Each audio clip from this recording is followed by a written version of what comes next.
Welcome to the Ken Willis podcast. This is a special episode that I almost wouldn't even make because of how crazy it's going to sound to some of you.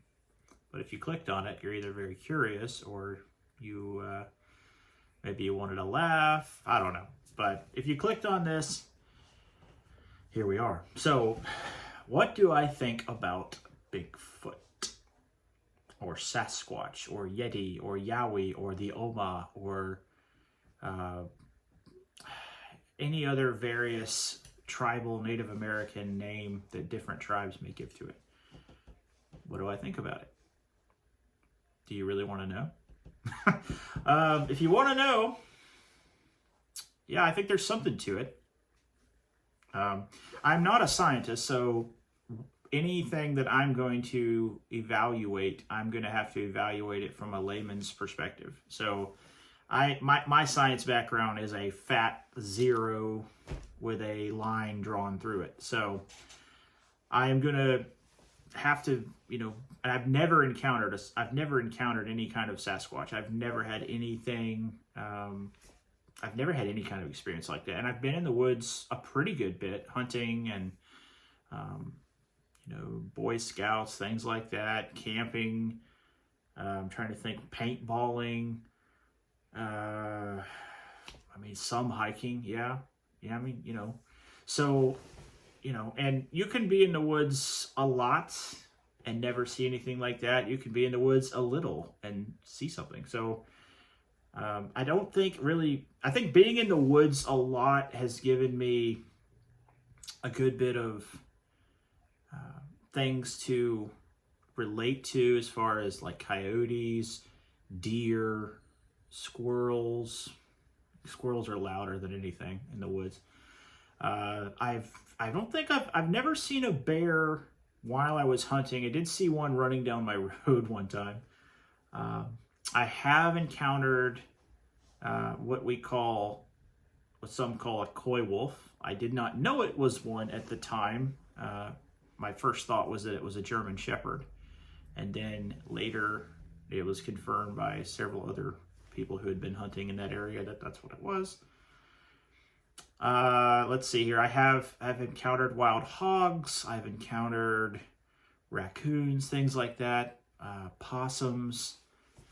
I don't think I've ever, I've seen mountain lion tracks. Now I will say the one thing that I have encountered that,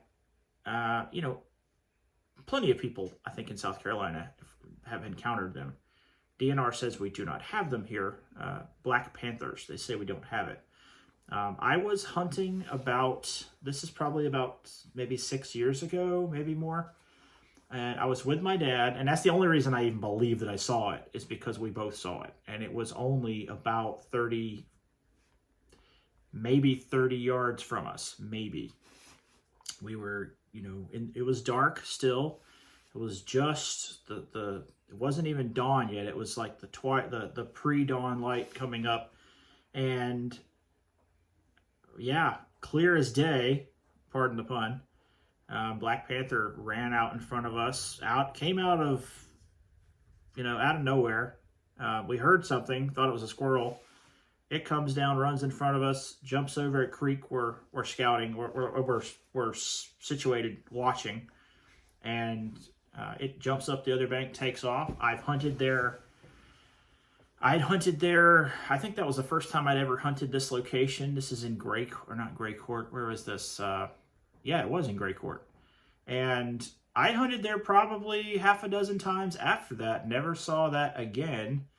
I did get the tracks. Did see the tracks in the sand. Got it checked. It was a mountain lion. Okay, it was clearly black. It was not light at all. And it was the only reason we saw it is it was weird because you could see there was like this. You could see the eyes, and then you could see I don't even know how, but we could see the outline of his body, just for lack of better description. And you could see from the way he moved, it was not, it wasn't a dog. It was very cat-like. And so we knew that we thought it was a mountain lion, but I noticed like it's totally black all over. And I know technically the DNR might say, well, maybe it's and the term is escaping me now, but it's like the opposite of an albino, where instead of being white, you're very dark. And they'll say, well, we don't have Black Panther. But I know several people who live in Union, Gray Court, and they have seen Black Panthers, and they're close friends, and they wouldn't make that up. So yeah, we have them. But as far as a Bigfoot goes, no, I've never encountered any. To my knowledge, I've never even seen any signs of a Bigfoot. Not that I noticed, So I don't think the woods are just full of these things, whatever they are. I have my own not fully developed opinion on what exactly they are. I do believe it is something. Now, people, all the time people do hoaxes involving this. People do misidentifications. People maybe have a little too much medicine, maybe too little alcohol and something like that, and they will interpret something as a Bigfoot. And so, yes, you're going to have to wade through a great deal of false information when you interview people who say, well, I heard something or sensed something or, saw something. There is one video clip, and I will show you that in a minute. It's called the Patterson Gimlin film. It was originally taken, I think, in the 60s, if I'm correct on that. And again, if not, I'll correct that in the comments here. But it was taken, these guys were on horseback. They were actually looking for a Sasquatch. They had heard reports of footprints, and I think some of the footprints ended up not even being real footprints. But the footprints they were trying to get to look for had already been washed away with rain anyway, and so they said, like, we didn't see any footprints, so they just kept looking in the area, and they saw something walking on two legs, and the technical term is bipedal, which means you walk with 2 feet. It's just not like a monkey walking on all fours or a bear. I know both can be bipedal. Bears can walk on 2 feet for a little while, and some monkeys do walk on 2 feet. Gorillas, apes, I know they do that, but this thing is walking like a human, okay? And they jump off their horses, and one of them has his camera. It's very shaky. The scientists, I think the most prominent scientist on this is an anthropologist. I think he's from Idaho, Dr. Jeff Meldrum. He and his team got the video footage, and they've cleaned it up, and they've stabilized it. So when I show it to you, it looks a lot clearer than what the guys that day were actually able to catch. And there are people who, said, yeah, well, there was a costume store somewhere in that area said they had rented the guy a monkey suit and that it was fake. But then again, when the scientists and the anthropologists look at it, they say that there's no way this is a costume, that these costume guys are just trying to get famous off of it and said that for media attention. And, of course, none of that's ever been proven. Patterson has passed away. Gimlin's still alive. I think he is as of today. I actually watched his interview, which I may also attach to. I may even put a link to that in this video. And he, just from looking at his body language and how he is in the interview, I think the guy really does. I think he's totally telling the truth. That's my impression. Now, is that true or not? You have to decide for yourself. But my impression is the guy is 100% truthful. And so that footage, the Patterson Gimlin film, they just call it the PG film in the Bigfoot world. They refer to that as the most conclusive evidence for the existence of a Sasquatch. And yes, there are some people that are still skeptical and say, well, this is a person in a suit. Okay, maybe, but the anthropologists that look at this and with the high-speed cameras, and they really analyze it and they understand, and I'll put all that together, and I may even put a video clip of that up to let you hear from the people who know what they're talking about, that the movements and even the physical aspects of that whatever that is they're looking at, it's not a suit, it's real, because you can't replicate. I think one of the things is like the buttocks of the Sasquatch is the muscular definition is that which a suit could not replicate. Okay, and especially not back in that time. Okay, in the 1960s, like this is, you'd have to be, you know, when you look at suits that were made back then and films that were made, it's very different. Now, I know it doesn't look that way to a untrained eye, but for the people that are looking at this, they'll point out that these are very different. And then on the front of the Bigfoot, or whatever you want to call it, so I like the term Sasquatch, I think, for me, I kind of like that better anyway. That's what the natives of the Pacific Northwest and even Canada refer to it as, and many other natives and other tribes as well. When it turns around, the scientists are saying this is a female Sasquatch. And actually, you can see, if you zoom in on it from their angle, it is a female, it has mammary glands, and it's very apparent they're real. It's not part of some suit. And so that's pretty interesting. And it's standing, I think, about over 7 feet tall. And the way it walks, its feet actually have I don't know what the term is, but they have the ability to grasp instead of being flat. I mean, a human's foot, we have the arch, okay? We do have an arch, but we can't grab things with our feet. We can't grip with our feet, not really, okay? Several interesting things, and you can look at all that and have at it. I'm gonna give you the links to all that instead of wasting your time talking about that. What do I think this is? It is kind of interesting because the evolutionists have to dismiss it, because if this thing exists, it puts a hole in a lot of their common talking points about, men supposedly have evolved billions of years from apes and we no longer resemble anything like that. And yet you have what appears to be a large ape-like creature, humanoid creature, whatever you want to call it, and it's walking on 2 feet, and it looks like a person in its movements, and yet when you analyze it in light of how these scientists are describing it and listen to what they're saying as anthropologists, it is not a human in a suit. It's not. It is, and if it is, like even what they say, even if it is the most perfect hoax ever pulled off, because they are perfectly mimicking something other than a human. So interesting. And I had never put a whole lot of stock into this film until I really started looking at what these anthropologists and scientists were saying about the movements being compared to that of an animal or an ape or something. And it really kind of swayed me a while back to look at this film and not just dismiss it, but just look at it and go, this is really phenomenal evidence. And whether or not you believe it, it's an extraordinary video clip, to say the least.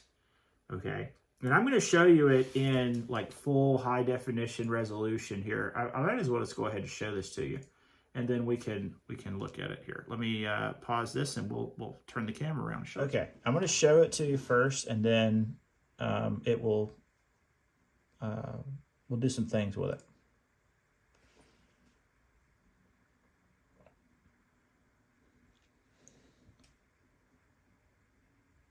All right, now they're going to back it up.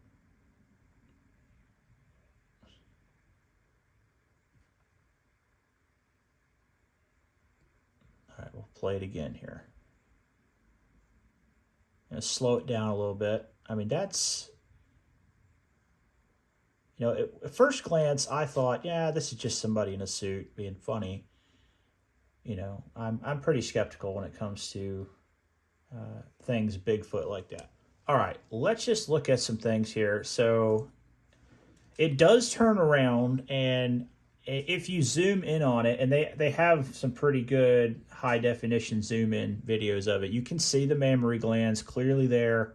You can see the buttocks is clearly defined in a muscular definition. So this is not, some suit someone has on. At least it would be incredibly hard to fake, especially at this time period. It's interesting. They have determined this is a female. They nickname it Patty. They call it that when they refer to it. The scientific community refers to it as Patty. Let's just kind of look at the gait of it. I'm going to slow this down really slow. Let's see. I've got it all the qualities all the way up. Let's do it at half speed and just look at how it walks.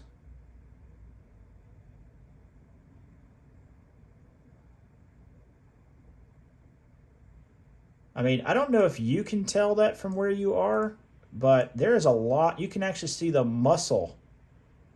The muscle is you can see it quite clearly. I'm going to slow it down again. And I'm not an expert on this in any way, but I mean, I can just tell you from just looking at it, you can see the muscle. I mean, it's not just loose fabric of a suit. This is actual muscle flex. You can see it in the calves.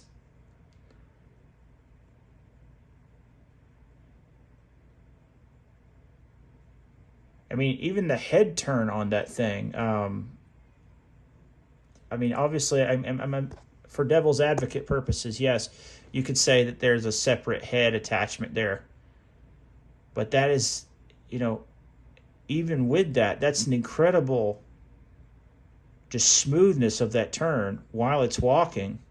I mean, if you're in a suit, you're going to have difficulty seeing. You're going to be a lot more awkward than you would be, and it's just such a natural look. And if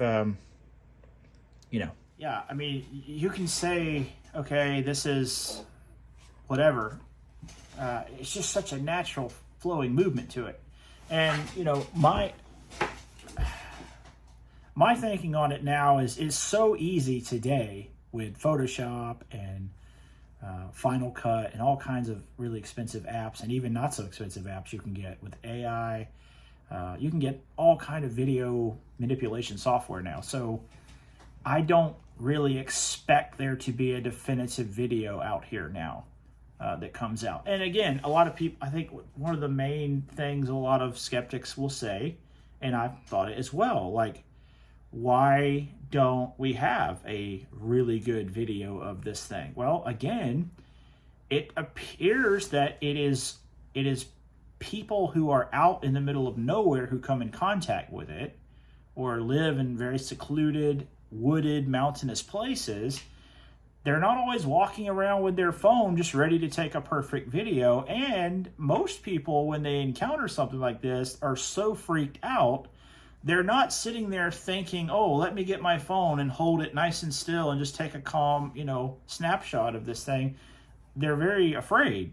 And so when you do find a perfectly still high definition video of a supposed Sasquatch, it is almost suspicious, because it's like, okay, this person, it's like they were planning on this happening. And one of the things that stuck with me when I studied history at Bob Jones in historiography, many times things we see on camera happen simply because there is a camera present. Okay, the camera being there is what's going to dictate what's happening. So I am naturally suspicious of anything I see on a camera, because I understand that you can shut the camera off, you can prepare something off camera, and then, oh, look what we see here.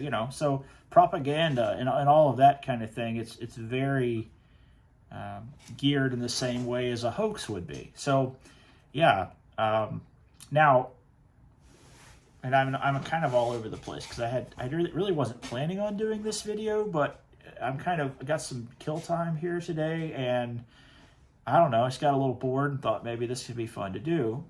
And I just want to see how many hits this gets, because it seems like the weird, wacky stuff gets all the clicks and hits, and all the serious stuff I'd love to talk about, like, you don't get as much hit on that. So I don't know, whatever. This is an experiment of my own.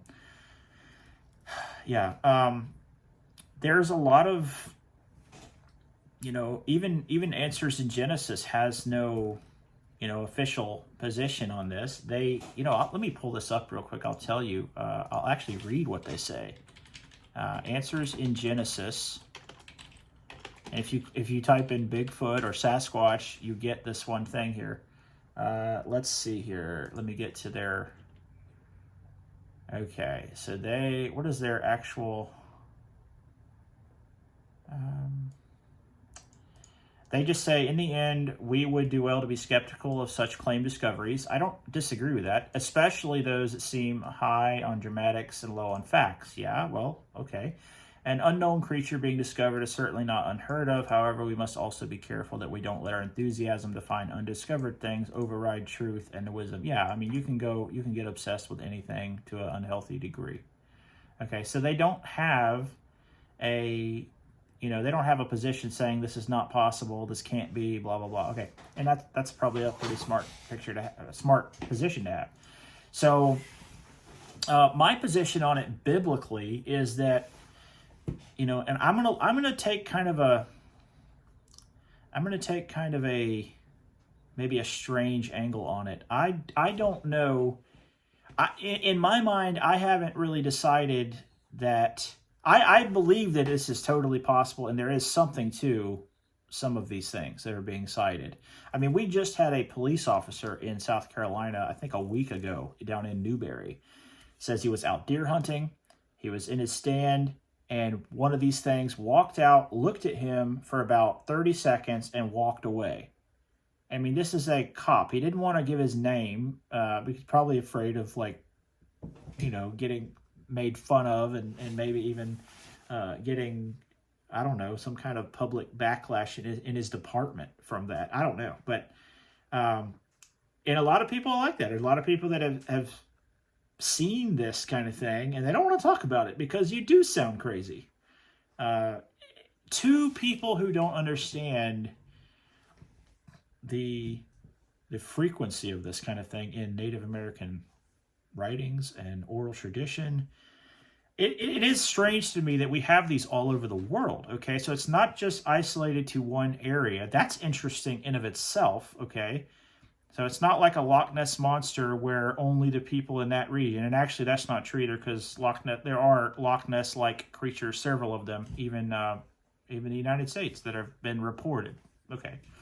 So, and in my creationist thinking, according to the way I view the Bible and the Great Flood, I don't have a problem with there being aquatic dinosaurs still alive. I don't see a problem with that.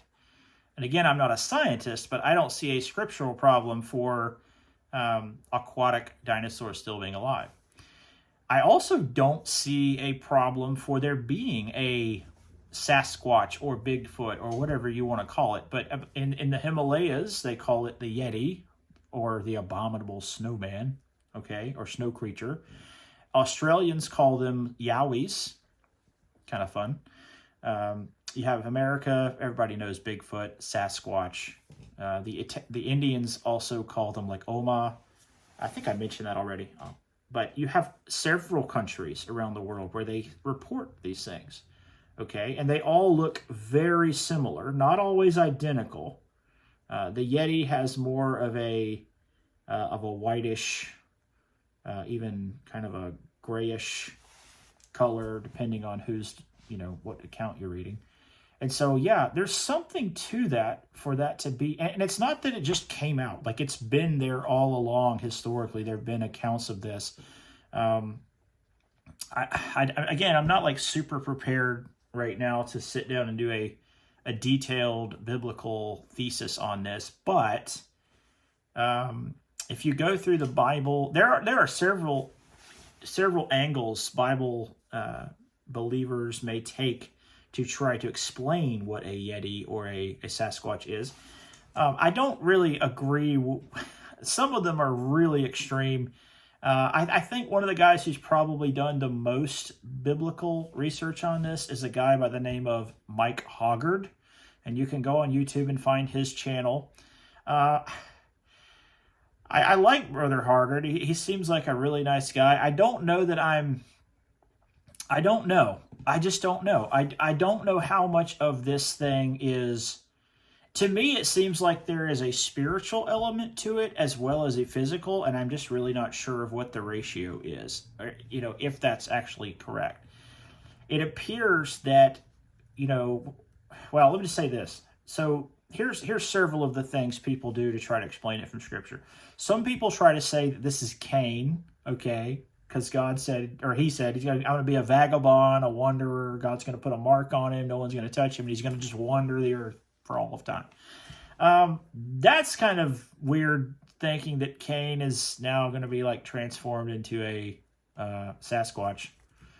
That's I don't really see that at all. And then of course there's a lot of them have been spotted throughout history. So is Cain having Sasquatch children? I mean, that to me that's weird. I don't see that. Okay, it is interesting. I mean, to just look at that for yourself, but I don't think that's it. The second thing that I wouldn't really agree with, and yet it is interesting, is the idea that, Esau was a hairy man, okay? The Bible says he was a hairy man, and it uses the word, he was a satyr. He had the hairy, he was a wild man, he was a man of the field. That's really interesting. I don't think, though, in context that holds up. It is interesting that God used the word satyr there. There are other Hebrew words that could be used for the word hairy, and yet God did say that he came out hairy, and he was a hairy man. And you remember the story where, Jacob wraps hair and fur on his arms, and he tricks his own dad, and he's Esau. Was Esau a Sasquatch? I don't see that, okay? I don't see that at all. That's just, how did he, that's weird. What I do see, however, happening, and I'm trying to think of there is a verse in Isaiah, and I'll just pull it up here because, hey, why not? We're sitting here. Let's see here. I think this is the word. Yep, they actually use this. It actually transliterates the word into English. Isaiah 13, but wild beasts of the desert shall lie there. Their houses shall be full of doleful creatures, and owls shall dwell there, and satyrs shall dance there. Now, if you look up the meaning of the word satyr, it is a hairy, shaggy man, okay? Or like a creature, a man-like creature who is shaggy and hairy. And the dancing is actually literally means stomping, like stomping your feet.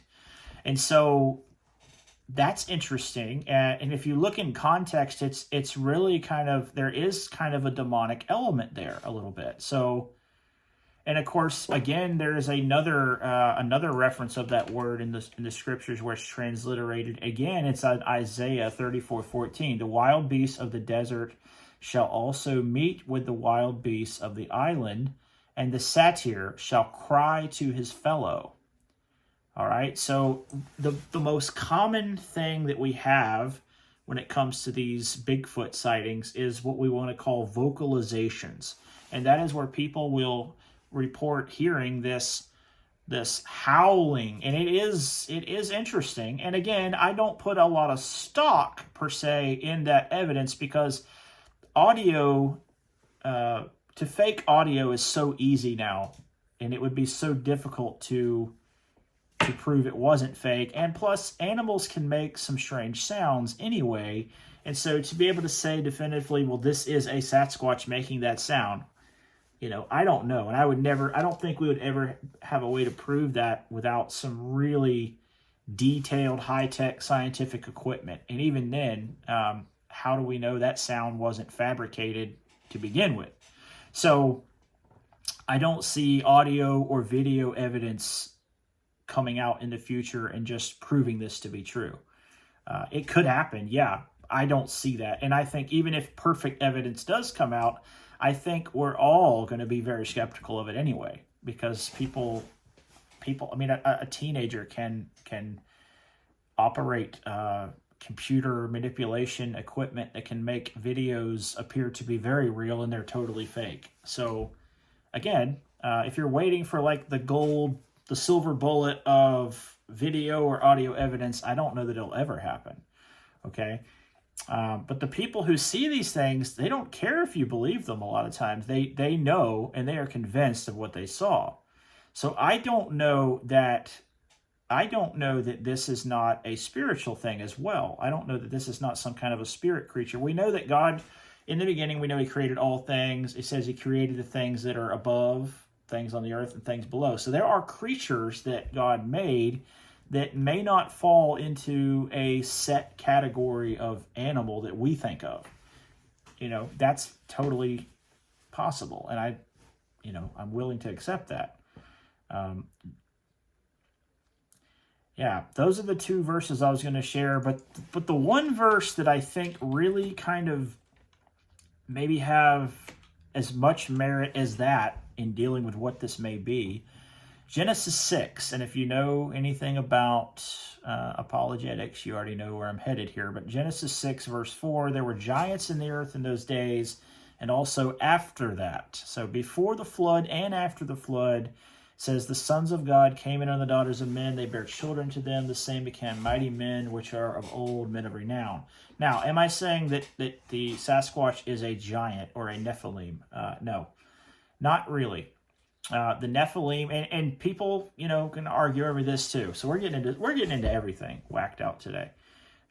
Genesis 6, you can agree with this or not. I do believe that the fallen angels, not all of them, some of them came down, they intermingled with women, and their offspring are what we refer to in Scripture as the giants, the Nephilim, the Anakim, and then several other variations of that. And I may even put a link to that chart that I've made on that for you. And then some people are going to say, well, no, these are the godly line of Seth, and then the unfaithful. Well, the godly line of Seth all drowned in the flood, so there wasn't really this godly line of Seth. There was Noah and his family, and that was it. And it says right there, Hebrew is very literal. Okay, I'm not going to get, I don't want to get any more literal than it does, but it says, they came in unto the daughters of men, they bare unto the children to them, the same, or these children were mighty men, which were of old, men of renown. And God saw the wickedness of man was great in the earth, and that every imagination of the thoughts of his heart was only evil continually. It repented the Lord that he made man on earth, and it grieved him at his heart. And he talks about this, and the Lord said, I will destroy man whom I've created from the face of the earth, both man and beast, and the creeping thing, and the fowls of the air, for it repenteth me that I have made them. Okay, and it talks about this, says the earth, verse 11, the earth also was corrupt before God. Okay, and the earth was filled with violence. Well, if you think about fallen angels, and their goal is to destroy man. Satan's goal is to destroy man.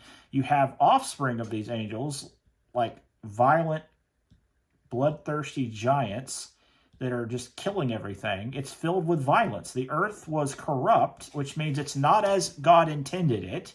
Okay? Yes, that means there's sin there, but it's also speaking to the creation itself is now corrupted. It's not as God intended it or created it to be. So there's something to that, like hybridization. There's the mixing of two things that don't go together.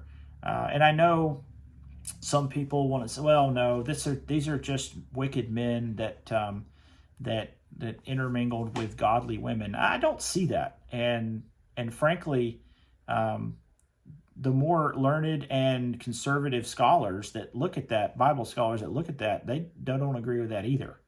I mean, Noah was the only guy on earth and his family that God says of Noah.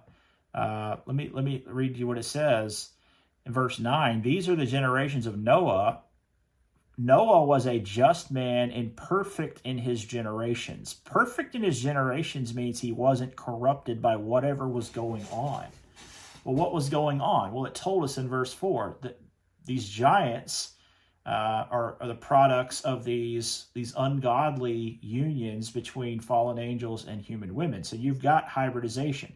You've got a spirit being and a physical human who, by the way, angels look just like men. every time not all angels, but certain classes of angels look just like men. In the scripture we read about several times, angels, they look just like men. No one knew they weren't men. Okay, the men of Sodom wanted to have their way with these angels because they thought they were good-looking men. And yet, they weren't. They were angels. They were spiritual beings. So you can read into that how you want. I don't think you're going to convince me differently from the scriptures anyway. The scriptures is the standard here. That is all I really care about. James Knox has an incredibly good book called Fascinating Truths that I would highly recommend if you want to read about that a little bit. And his commentary on Genesis mentions it a little bit. I think Fascinating Truths, though, is the better book for that. Talks about that. And so does that have a part in playing with Bigfoot? Maybe. I don't know. I don't know if it's some kind of creature that maybe was, I personally believe, and I don't want to speak for Brother Knox. I think he does insinuate this, but there was some hybridizations going of animals as well. There's hybridization going on with humans, and I believe too that, some of these dinosaurs that we see, some of these things, I don't know that God made them that way. I think men bred them together, and you get this violent thing that suddenly after the flood disappears. So why is before the flood you see all of these horrific, violent looking dinosaurs, and then all of a sudden, and I'm just saying, you have a T-Rex with this massive body and these tiny little arms. Was that God that made it that way, or did maybe man try to make hybrids and it got out of hand and God said it's just a bunch of violent perversion, sick corruption, and I'm going to end it all? I don't know. That's an interesting thought, okay? And again, if you go to the Jude, if you're still not convinced about that's what was going on with the angels and the human women, what does Jude say about why these angels were chained? He makes a comparison between Sodom. He says the angels, which kept not their first estate, so they left where they were. They left their own habitation. And if you believe that Genesis 6, they did what they did. God has reserved them in chains under darkness, under the judgment of the great day. And then he compares that to Sodom and Gomorrah. And he says the cities about them in like manner, giving themselves over to fornication. And then he connects all of that by saying, and going after strange flesh. Okay, what does that mean? They wanted to have a sexual relation with something that God did not create for them to enjoy that with. So you have men in Sodom wanting to have relations with other men.